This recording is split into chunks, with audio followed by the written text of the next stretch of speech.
Super excited to have everyone here and celebrating Poetry Month for me. It's a national, or with me, it's a national holiday.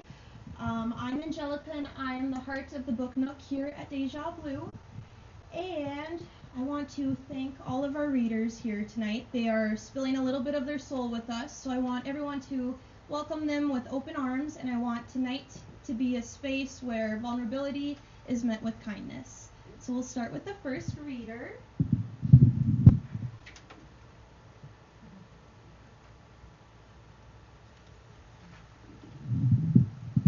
Thank you. Hi, my name is Andrea, and I'm Angelica's mom, so I'm really excited and happy to be here. I'm going to read a couple of works from, well, Edgar Allan Poe. This shirt I got from Pages of Ink here. A little bit about Edgar Allan Poe. He's a renowned American writer and poet.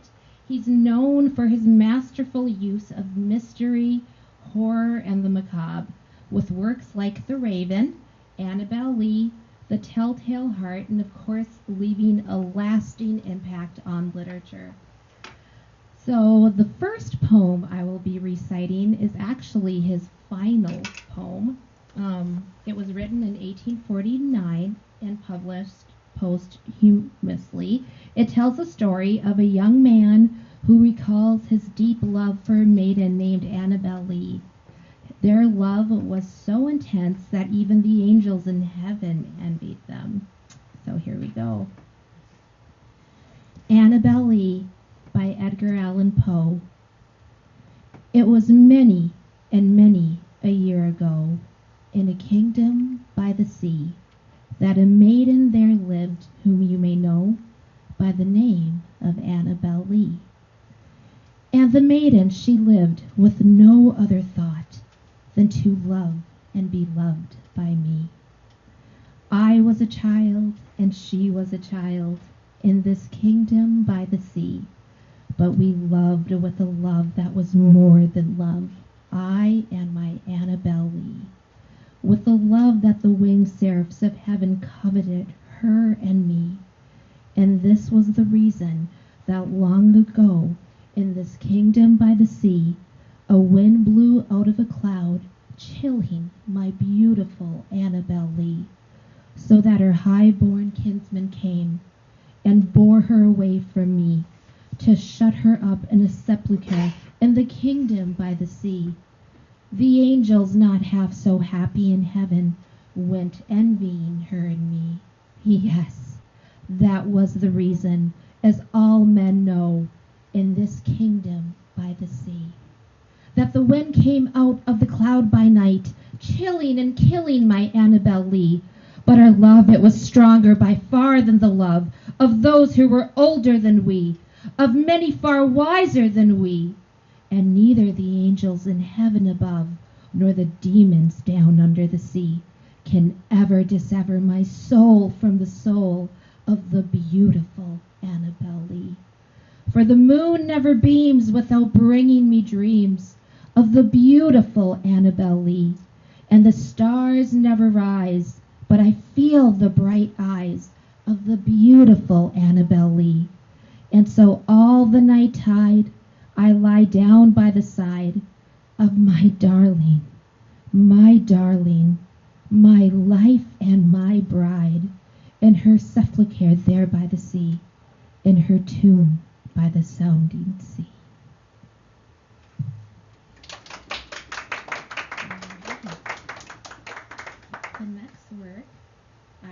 The next work from Edgar Allan Poe I'll be doing is The Raven. So let me just get a brief synopsis on The Raven.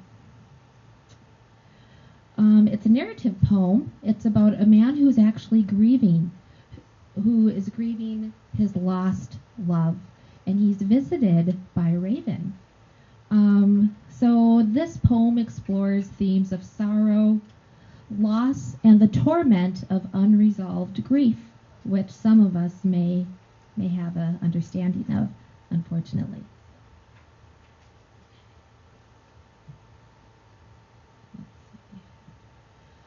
The Raven by Edgar Allan Poe. Once upon a midnight dreary, while I pondered, weak and weary, over many a quaint and curious volume of forgotten lore, while I nodded, nearly napping, suddenly there came a tapping, as of someone gently rapping at my chamber door. "'Tis some visitor," I muttered, tapping at my chamber door. Only this, and nothing more. Ah, distinctly I remember, it was in the bleak December, and each separate dying ember wrought its ghost upon the floor. Eagerly I wished the morrow, vainly I had sought to borrow from my book surcease of sorrow for the lost Lenore, for the rare and radiant maiden whom the angels name Lenore, nameless here forevermore. And the silken, sad, uncertain rustling of each purple curtain thrilled me, filled me with fantastic terrors never felt before, so that now, to still the beating of my heart, I stood repeating, "'Tis some visitor, entreating entrance at my chamber door. Some late visitor, entreating entrance at my chamber door. This it is, and nothing more." Presently my soul grew stronger, hesitating then no longer. "Sir," said I, "or madam, truly your forgiveness I implore, but the fact is I was napping, and so gently you came rapping, and so faintly you came tapping at my chamber door, that I scarce was sure I heard you. Here I opened wide the door, darkness there, and nothing more. Deep into that darkness, peering, long I stood there, wondering, fearing, doubting, dreaming dreams no mortal ever dared to dream before. But the silence was unbroken, and the stillness gave no token, and the only word there spoken was the whispered word, "Lenore." This I whispered, and an echo murmured back the word, "Lenore."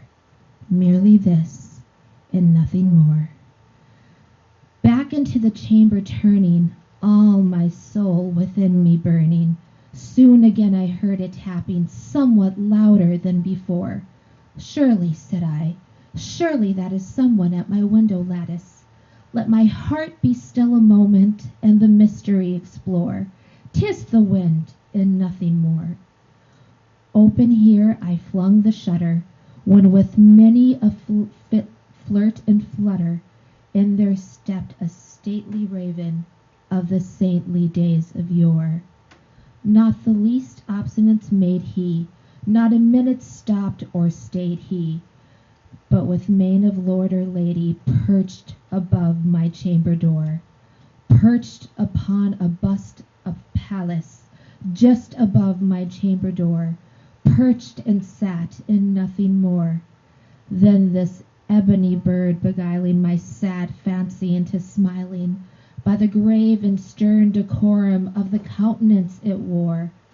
"Though thy crest be shorn and shaven, thou," I said, "art sure no craven, ghastly grim, and ancient raven, wandering from the nightly shore. Tell us what thy lordly name is on the night's Plutonian shore." Quoth the raven, "Nevermore." Much I marveled this ungainly fowl to hear discourse so plainly, though its answer little meaning, little relevancy bore. For we cannot help agreeing that no living human being ever yet was blessed with seeing bird above the chamber door, bird or beast upon the sculptured bust above the chamber door, with such name as Nevermore. But the raven, sitting lonely on the placid bust, spoke only that one word, as if his soul in that one word he did outpour. Nothing farther than he uttered, not a feather than he fluttered, till I scarcely more than muttered, other friends have flown before, on the morrow he will leave me, as my hopes have flown before. Then the bird said, nevermore. Startled at the stillness, broken by reply so aptly broken, doubtless, said I, what it utters is its only stock and store, caught from some unhappy master, whom unmerciful disaster followed fast and followed faster, till his songs one burden bore, till the dregs of his hopes that melancholy burden bore, of never, nevermore. But the raven still beguiling all my fancy into smiling, straight I wheeled a cushioned seat in front of bird and bust and door. Then upon the velvet sinking, I betook myself to linking fancy onto fancy, thinking what this ominous bird of yore, what this grim, ungainly, ghastly, gaunt, and ominous bird of yore meant in croaking nevermore. This I sat, engaged in guessing, but no syllable expressing, to the fowl whose fiery eyes now burned into my bosom's core. This and more I sat divining, with my head at ease reclining on the cushion's velvet lining that the lamplight gloated o'er, but whose velvet violet lining with the lamplight gloating o'er she shall press, nevermore. Then methought the air grew denser, perfumed from an unseen censer, swung by seraphim whose foothills tinkled on the tufted floor. Wretch, I cried, my God hath lent thee by these angels, he hath sent thee respite, and nepothine from thy memories of Lenore. Quaff, oh quaff this kind nepothine, and forget this lost Lenore. Quoth the raven, nevermore. Prophet, said I, thing of evil, prophet still if bird or devil, whether tempter sent or whether tempest tossed their hearer's shore, desolate yet all undaunted, on this desert land enchanted, on this home by horror haunted, tell me truly, I implore, is there balm in Gilead? Tell me, I implore. Quoth the raven, nevermore. Prophet, said I, thing of evil, prophet still if bird or devil, by that heaven that bends above us, by that God we both adore, tell the soul with sorrow laden if within the distant Aidenn, if shall clasp a sainted maiden whom the angels name Lenore, clasp a rare and radiant maiden whom the angels name Lenore. Quoth the raven, nevermore. But that word or sign of parting, bird or fiend, I shrieked up startling, get thee back into the tempest and the night's Plutonian shore. Leave no black plume as a token of that lie that soul hath spoken. Leave my loneliness unbroken. Quit the bust above my door. Take thy beak from out my heart, and take thy form from off my door.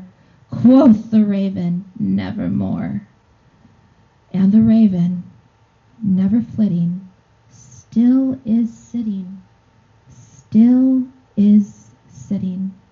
on the pallid bust of Pallas just above my chamber door, and his eyes have all the seeming of a demon that is dreaming, and the lamplight o'er him streaming throws his shadow on the floor, and my soul from out that shadow that lies floating on the floor shall be lifted nevermore.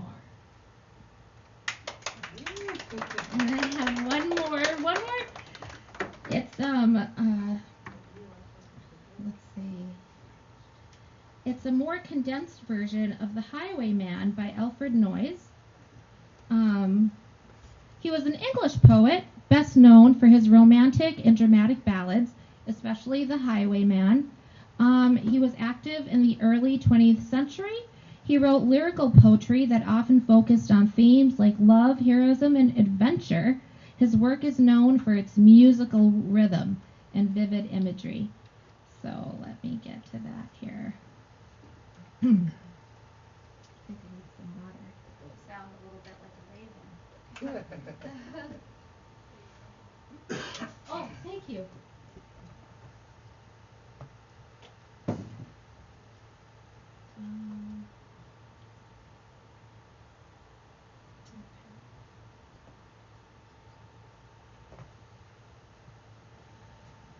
The Highwayman by Alfred Noyes. The wind was a torrent of darkness among the gusty trees. The moon was a ghostly galleon tossed upon cloudy seas. The road was a ribbon of moonlight over the purple moor, and the highwayman came riding. The highwayman came riding up to the old inn door.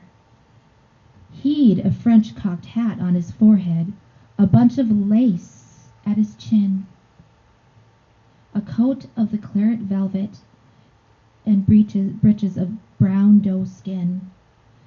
They fitted with never a wrinkle. His boots were up to the thigh, and he rode with a jeweled twinkle, his pistol butts a twinkle, his rapier hilt a twinkle, under the jeweled sky.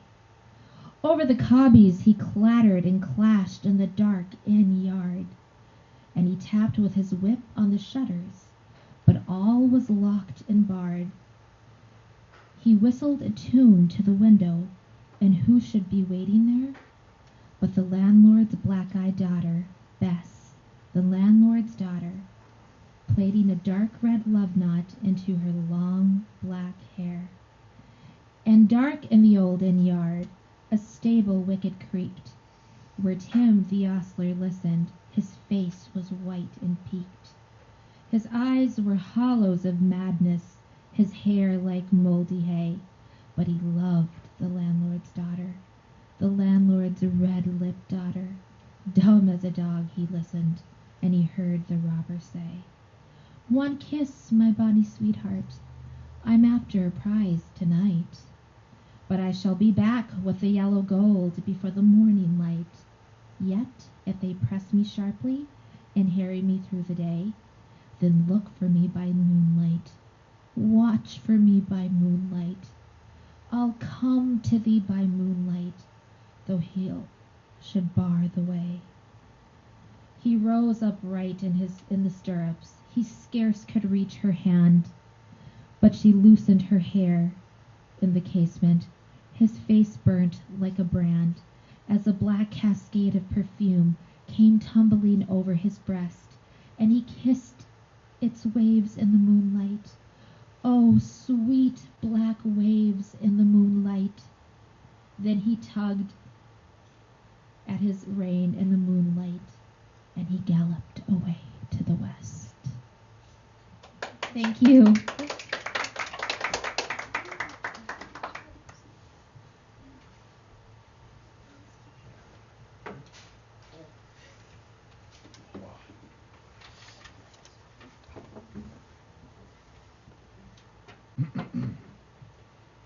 Now, Mr. Bob wasn't an ordinary guy. He wasn't your usual small little fry. Mr. Bob was a lion. The king of the jungle. He'd watch others fall and tumble. An attempt at the throne was always accident prone because Mr. Bob was a lion. All day he'd sit and bathe in the sun. Hunting his prey was always fun. He did things no one else could have done because Mr. Bob was a lion. But there was a battle that he always lost, one that is of the highest cost. What started out as hope ended always in despair, because she is a tiger and Mr. Bob is a lion. Thank you.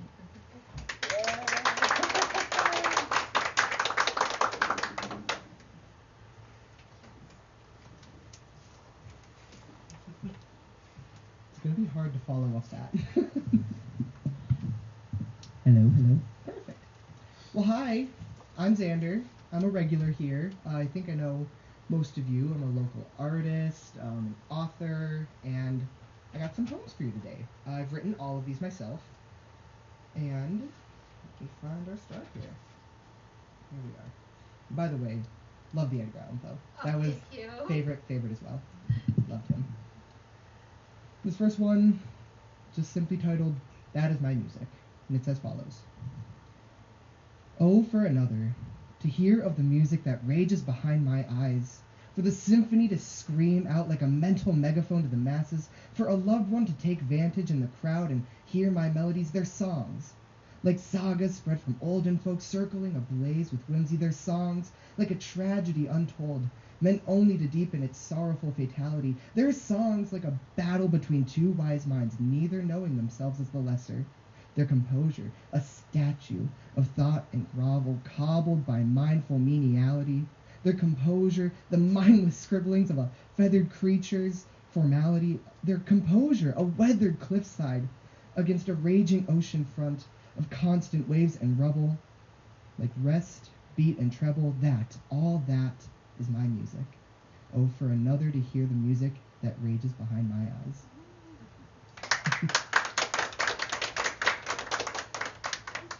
Thank you, thank you. This next one is not going to be that short.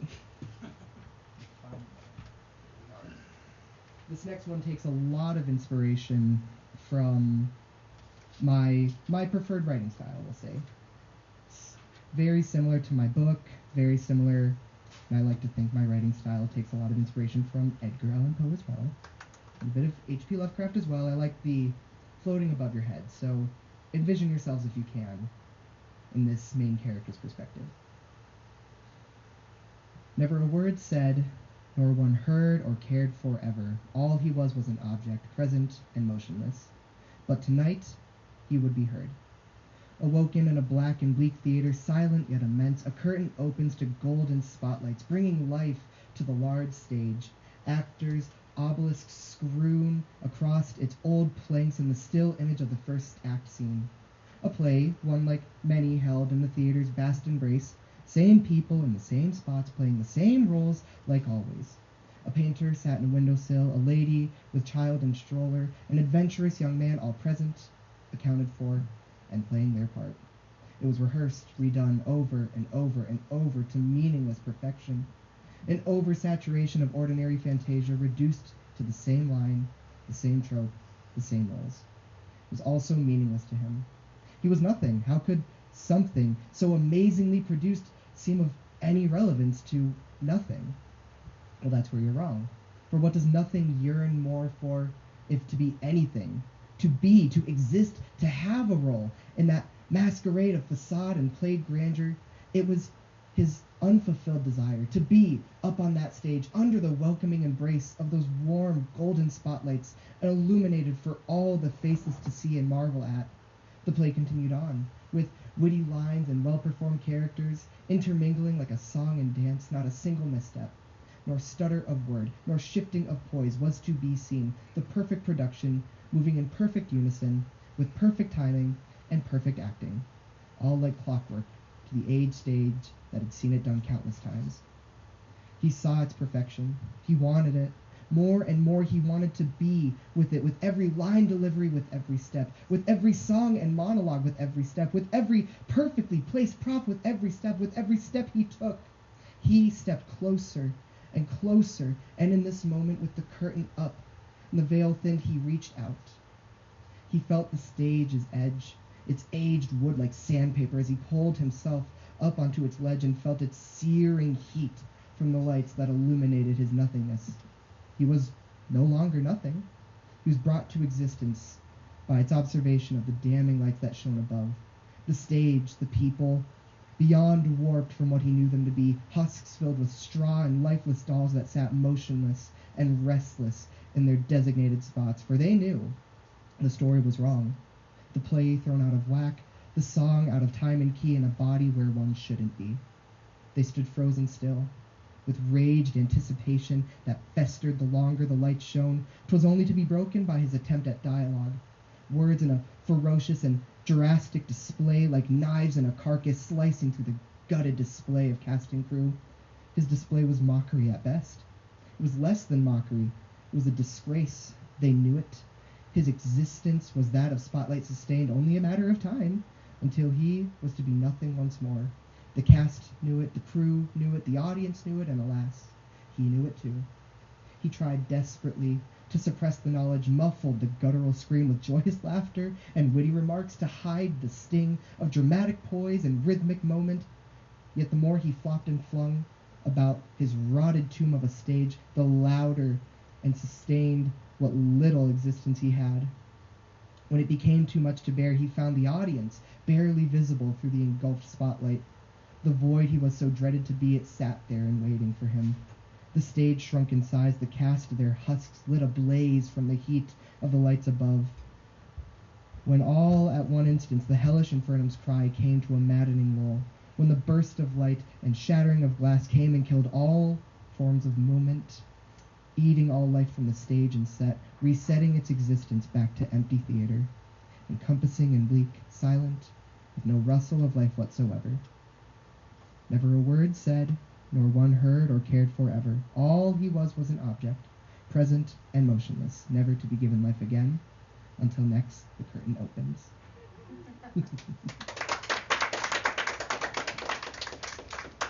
Try saying that 5 times fast.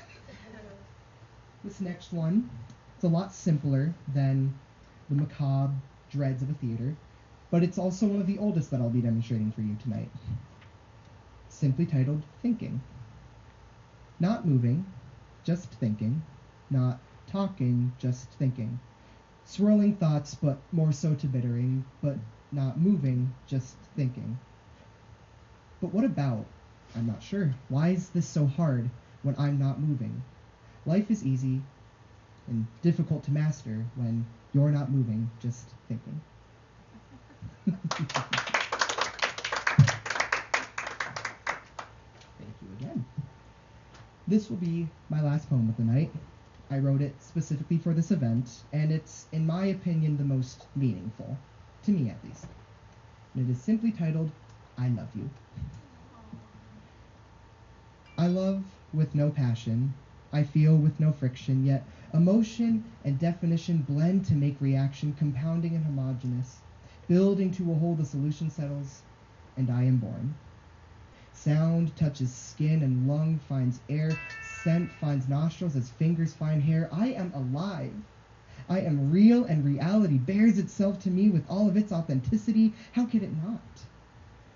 We are what mirrors and what surrounds us, whether a painting or confinement, misplacement or alignment. We are what we surround ourselves with. We live it wholesome and authentically. This is me. Look on it with everything you've got, every ounce of disgust and pain, every spotlight of joy and fame. Look on it with hungering eyes yearning for a taste, with shaky hands and bones that ache, because then I'll feel it too. I'll be like you, and you'll see me as yourself and realize you've hurt yourself too. And I've been there, trust, I have been there. But worry not, because like what I've done for myself, I forgive you. And I'll say something more of us must say each day, and that's I love myself. And in that same logic, I am telling you, and I mean it too, that I love you.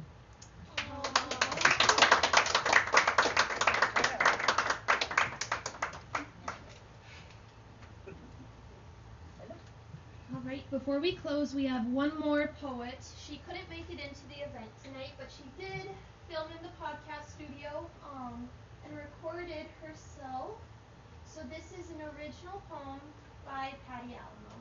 Oh, I should turn it up though.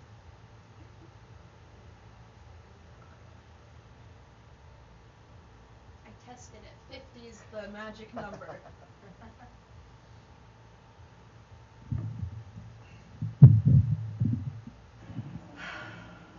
I searched for you. When it was all said and done, I kept looking. I missed you. I craved to feel your presence. And then I found you. He was charming and funny, witty with a dazzling smile. Oh my, he was smart. The intellect made me shiver with excitement. His voice made me fixated, put in a trance by the bass.